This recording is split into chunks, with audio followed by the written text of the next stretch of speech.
അങ്ങനെ യാത്ര തുടങ്ങുകയായി. കുറച്ച് ദൂരം എത്തിയപ്പോൾ ഒരു 11 മണിയൊക്കെ ആയപ്പോൾ നമ്മൾ പേടെത്തി.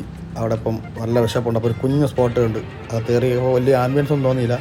ഒരു പഴയ കട, പക്ഷേ പൊറോട്ടയും മുട്ടക്കറിയും കിട്ടിയപ്പോൾ കഴിച്ചു തുടങ്ങിയപ്പോൾ എല്ലാ കണക്കൂട്ടലും മാറി. നല്ല അടിപൊളി ടേസ്റ്റ് വീട്ടിൽ കിട്ടും പോലെ. ഈ കട സതീഷ് ഹോട്ടലാണ്. ഈ നടത്തുന്ന ആളുടെ പേരാണ് സതീഷ്. 20 വർഷം കൊണ്ട് ഈ കട ഇവിടെ ഉണ്ട്. അപ്പോൾ അവിടെ നിന്ന് ഇറങ്ങിയപ്പം നല്ല കിടുക്കാച്ച് ചൂടെന്ന് പറഞ്ഞാൽ ഒരു രക്ഷയില്ല.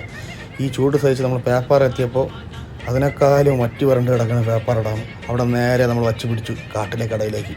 എത്തിയത് കുറച്ച് നേരത്തെ ആയിപ്പോയി. കട്ട വെയിറ്റിംഗ് ആണ്. ഇനി ഒരു അരമണിക്കൂറെങ്കിലും എടുക്കും. കാരണം അവർ തുടങ്ങാൻ ഇനി അരമണിക്കൂർ സമയമുണ്ട്. അപ്പോൾ അവസാനം നമ്മുടെ സമയവും എത്തി. അങ്ങനെ നമ്മൾ കഴിക്കാൻ കയറിയപ്പോൾ അടിപൊളിയാണ്.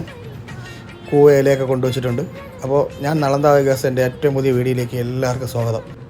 4-5 തൊടുകറിയും മരിച്ചിനിയും ചോറും സാമ്പാറൊക്കെ ഒരു രക്ഷയില്ല. ഞാൻ പുളിശ്ശേരിയാണ് വാങ്ങിച്ചത്. അപ്പോൾ എനിക്ക് പുളിശ്ശേരിയിൽ ഒരു മുന്തിരിയെ കിട്ടി. ഞാനും എൻ്റെ അളിയനും കൂടെയാണ് പോയത്. അവിടെ എത്തിയപ്പോൾ നമുക്ക് 3 ഫ്രണ്ട്സിനെയാണ് കിട്ടി. പിന്നെ നമ്മളെല്ലാവരും കൂടെ ജോളിയായിട്ട് കഴിച്ച്. ഈ കഞ്ഞിവെള്ളം ഒരു രക്ഷയില്ല കേട്ടോ. അവിടെ കിട്ടുന്ന ഈ ചൂട് കഞ്ഞിവെള്ളം അതിൻ്റെ ഹൈലൈറ്റ് ഇതാണ്. പിന്നെ അവിടെ ഈ ചിക്കൻ പുരട്ടായിരുന്നാലും വറുത്ത മീനാണെങ്കിലും എടുത്തു പറയേണ്ടത് അവരുടെ ഈ കുടംകൊല്ലി ഇട്ട മീൻ കറിയാണ്. ഒരു രക്ഷയില്ല, കിടുക്കാച്ചി ടേസ്റ്റ്. അപ്പോൾ ഒരു രക്ഷയില്ല, നല്ല അടിപൊളി ഊണ്. ഈ സ്പോട്ട് വന്നിട്ട് പേപ്പാറയിൽ നിന്ന് വിതുര പോണ വഴിയാണ്. അപ്പോൾ എൻ്റെ വീഡിയോ ഇഷ്ടപ്പെട്ട എല്ലാവരും എന്നെ ഒന്ന് ഫോളോ ചെയ്യും.